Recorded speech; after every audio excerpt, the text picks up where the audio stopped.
그러니까 우리 어렸을 때 학교 다닐 때 이렇게 보면은 그 반에서 좀 약해 보이는 친구들 먼저 괴롭히잖아, 나쁜 애들이. 겉보기에 약해 보이니까 건드리는 건데 그런 친구들 중에서 가끔 그런 친구들 있거든요. 갑자기 책상 팍 치면서 너 나와! 교실 뒤에서 1대1 한번 붙는 거야. 맞짱이라고 하지. 맞짱을 한번 딱 뜨는 거야. 그러고 나면은 어때요? 뭐 이기면 당연한 거지만 지더라도 그 모습을 한번 딱 보여주면 아무도 얘를 우습게 보지 않거든요. 아, 얘는 건드리면 적어도 꿈틀은 한다. 귀찮아서라도 이제 애들이 걔를 건들지 않아. 이게 저는 데스매치라고 봐요. 전략적으로 이 데스매치는 선택을 하는 것도 나쁘지 않다고 봅니다. 이번에 동민이 형이 선택을 하잖아요. 자발적인 데스매치인 거죠. 한마디로 너 나와요. 예, 지금 괴롭힘 당하던 애가 이제 나가가지고 너 나왔는데 동민이 형은 약간 그런 느낌이 아니지. 통인데 짱인데 싸움 제일 잘하는데 몇 년 꿇은 형이야. 한마디로 몇 년 꿇은 형이 책상 뒤에 이렇게 맨날 잠만 자는데 약해 보이니까 와가지고 괴롭히다가 한번 보여주겠다고 너 나와 이렇게 된 거지. 아닌가? 이게 비유가 좀 다른가? 약해 보여가지고 온 건 아니겠다. 짱이야. 그냥 이 학교 누가 보더라도 그냥 짱이야.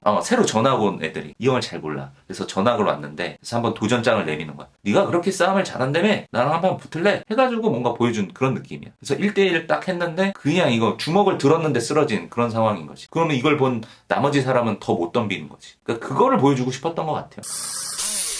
수리검. 약자로서 끌려가는 거잖아. 탈락 후보가 되던 지명을 당하던 어떤 이유든 간에 데스매치를 끌려나가는 그 순간에는 내가 여기서 제일 약하기 때문에 끌려나가는 거거든요. 힘이 없기 때문에. 근데 아이러니한 게 그렇게 끌려나간 데스매치에서 어쨌든 거기서 살아남고 돌아오면 끌려갈 땐 최약체인데 돌아올 때는 이미 몇 단계 업그레이드 돼서 돌아오는 거거든요. 그러니까 오히려 데스매치를 전략적으로 내가 선택을 할 수 있는 거라고 생각하고 플레이를 한다면 메인 플레이를 할 때도 훨씬 심리적으로 유리할 거라고 생각이 들거든요. 동민이 형이 그냥 돈 안 썼잖아요. 자신의 자금이 지금 제일 많아요. 살려고 했으면 충분히 살았어요. 자기 연합 견고하게 해서 자기한테 표 받게 하고 상대팀에서 몇 명만 구슬르고 자기 돈 태웠으면 아예 이변 없이 자기 무조건 살아남을 수 있는 상황이에요. 그러니까 내가 가고 싶어서 간 거예요. 그러니까 선택을 한 데스매치라는 거죠. 이것이 어떤 식으로 유리하게 작용이 되냐면 누군가가 본 플레이를 할 때 이번에 난 데스매치를 가야 되겠어 라고 아예 마음을 먹고 플레이를 한다면 얼마든지 판을 흔들 수가 있어요. 모든 플레이어들이 본 게임을 하면서 1차적으로 마음을 먹는 건 1등을 해서 내가 면제가 되는 것. 이걸 목표로 플레이를 하는 거죠. 이번 메인 미션을 봤을 때 내가 꼴등은 안 하겠지만 이거 봤더니 1등을 하기는 어려워. 근데 어차피 1등을 안 하면 의미가 없는 게 내가 꼴등을 안 하더라도 그 꼴등한테 지목을 당해가지고 끌려갈 수가 있다라는 거죠. 그래, 오케이, 그래? 내가 어차피 1등 못하고 그 누가 꼴등이 되더라도 날 지목할 가능성이 지금 높은 상황이다라고 본다면 이 메인판을 대하는 나의 전략이 완전 다를 수가 있는 거죠. 즉 내가 1등이 되기 위한 전략을 세우는 게 아니라 내가 데스매치에 가는 걸 선택을 하면서 나의 상대자를 선택할 수 있는 상황이 되는 거죠. 근데 내가 지목하고 싶은 상대가 1등이 되거나 탈락 면제권을 가지면 안 되잖아요. 그 사람을 탈락 후보자로 만들어버리고 나 안 찍으면 땡큐인 거고 내 계획대로 나 찍으면 그것도 땡큐인 거고 여기서 데스매치를 그렇게까지 받아들이면서 그걸 활용하고 있는 플레이어가 동민이 형이랑 홍신호님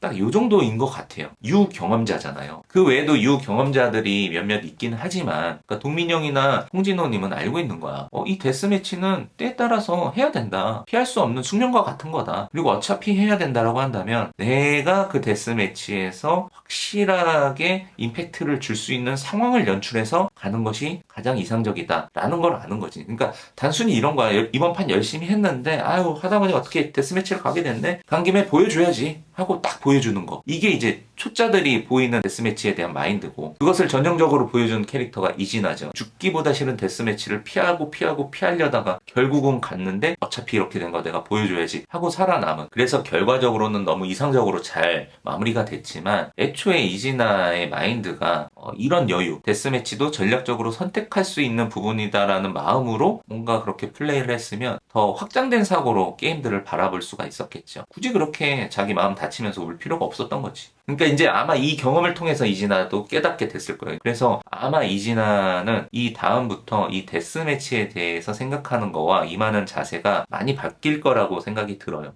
이거 별거 아니네. 어떻게 보면 오히려 뭐 기회가 될 수도 있겠네. 데스매치에서 한번 살아나온 이 경험이 엄청난 자신감을 만들어 줄 겁니다. 그런 측면으로 동민형이나 홍진호님을 보면 두 사람한테는 이게 얼마나 내재 배제돼 있겠냐고. 그 숱한 경험과 그 세월과. 그러니까 이미 알고 있는 거, 알고 있는 게 아니라 즐기는 거지. 오자마자 데스매치 끌려가는 홍진호님 보면은 여유가 있잖아. 아휴, 오자마자 이게 무슨 꼴이야 하면서. 그래도 나한테 유리하게 끌고 갈 수 있는 상황들이 뭔지를 그걸 파악해가지고 그 판을 짜는 것. 그것을 신경을 쓰면 썼지. 데스매치 자체를 두려워하거나 꺼려하는 그런 부분은 없을 거란 말이죠. 결국엔 내가 우승을 해야 된다라는 측면으로 보면 이 데스매치는 우승자에게는 숙명과 같은 거예요. 우승하는 순간까지 단 한 번도 데스매치를 안 할 수가 없다라는 얘기죠. 아니 뭐 그럴 수 있잖아. 뭐 다 데스매치 다 피해가지고 다이렉트로 결승전 딱 갈 수도 있는 거 아니야? 라고 말씀하시는 분들도 계시겠지만 그 결승전 자체가 그게 데스매치잖아요. 수리공. 우승을 놓고 벌이는 그 마지막 결승전 자체가 가장 극강의 데스매치인 거잖아요. 어차피 내가 우승을 해야 된다라는 목표로 온 사람이라고 한다면 그 1대1 매치에서의 데스매치 이거를 그렇게까지 두려워할 필요가 있나? 오히려 연습 삼아서 우승까지 가는 그 길목에 군데군데 예행 연습 삼아 미리 몸 푸는 느낌으로 데스매치를 몇 번 치르는 것이 우승을 하는데 더 효과적이지 않을까요? 그런 트레이닝이 될 수 있는 부분이다. 그렇다고 하면 이 데스매치를 좀 더 공격적으로 효과적인 카드로 그런 생각을 늘 했었거든요. 그래서 유독 제가 그 추가 투표권 사는 부분에 대해서 이해가 안 된다라는 이야기를 많이 하는 것 같아요. 철저히 자신의 실력에 대한 자부심이 있는 사람들만이 가질 수 있는 마인드긴 하겠죠. 데스매치를 끌려가느냐 선택해서 가느냐 이 차이인 건데 이 데스매치를 선택이라고까지 생각할 수 있는 사람이 과연 여기에 몇 명이나 되냐라는 거죠. 저는 이 기준이 우승자의 자격의 한 부분이라고 봅니다. 어떻게든 매 순간 이 데스매치를 피하려고 노력하는 거에 포커싱 맞춘 플레이어들은 결국에는 우승자가 될 수 없다라는 부분이죠. 이거는 단순히 데스매치를 두려워하느냐 안 두려워하느냐의 문제가 아니라 내가 자발적으로 이것을 선택할 수 있느냐 없느냐의 문제까지 확장해서 바라봐야 될 필요가 있는 거죠. 오케이, 어차피 내가 쟤한테 1대1로 져서 질 거였으면 여기서 떨어지나 결승 가서 떨어지나 난 쟤한테 잡히는 거다. 그러니까 여기까지 마인드가 간 사람들만이 할 수 있다라는 거죠. 어느 정도 있는 듯 없는 듯 흘러가서 어느 정도까지는 올라갈 수 있겠죠. 하지만 결국에 이 팀이라는 개념은 사라질 테고 결승전이라는 1대1 데스매치가 남아있을 텐데 그걸 뛰어넘지 못하면 우승할 수가 없습니다. 우승이라는 걸 목표로 나온 사람들만이 가질 수 있는 마인드인 것 같아요. 애초에 나는 우승은 모르겠고 어느 정도 오래 그냥 방송 나오면 돼 라는 마인드로 이 게임에 임하는 사람들한테는 데스매치가 그런 존재겠죠. 가면 안 되는. 왜냐면 가면은 빨리 떨어질 수 있잖아. 가는 순간 떨어질 수 있으니까. 그렇기 때문에 이런 류의 플레이어들은 목표가 우승이 아니라 최대한 데스매치를 안 가는 것이 목표로 지금 플레이를 하고 있는 거일 수도 있습니다. 모두가 우승의 목표를 갖고 나오진 않았을 테니까. 야구 선수들 본 경기 없더라도 이게 쉬는 텀이 많으면 연습 경기 하잖아요. 불펜 피칭도 하고 이 경기 감각을 유지하기 위해서 그런 개념으로 데스매치를 치르려고 하는 사람들도 있을 거고 아마 있다면 그거는 동민형 정도는 뭐 진짜 거기까지 생각해서 이 데스매치를 하고 있지 않나 생각도 해보면서 그렇습니다. 그래서 이 데스매치를 대하는 것에 대한 마인드 이 마인드만 살짝 들여다보면 이 사람의 최종 목표가 무엇인지가 보이는 거죠. 그 마지막 생존자가 되기 위한 필수 조건은 결승전이라는 데스매치를 치러야 한다라는 것. 이 부분이 이 데스매치가 가지고 있는 가장 커다란 이 PA게임 3 안에서의 철학이지 않을까. 야, 이게 데스매치가 그거야 결국은. 원상호 참다가 야 너 옥상으로 들어가 이러면 이게 결국 데스매치인 거야. 보여줘야 돼.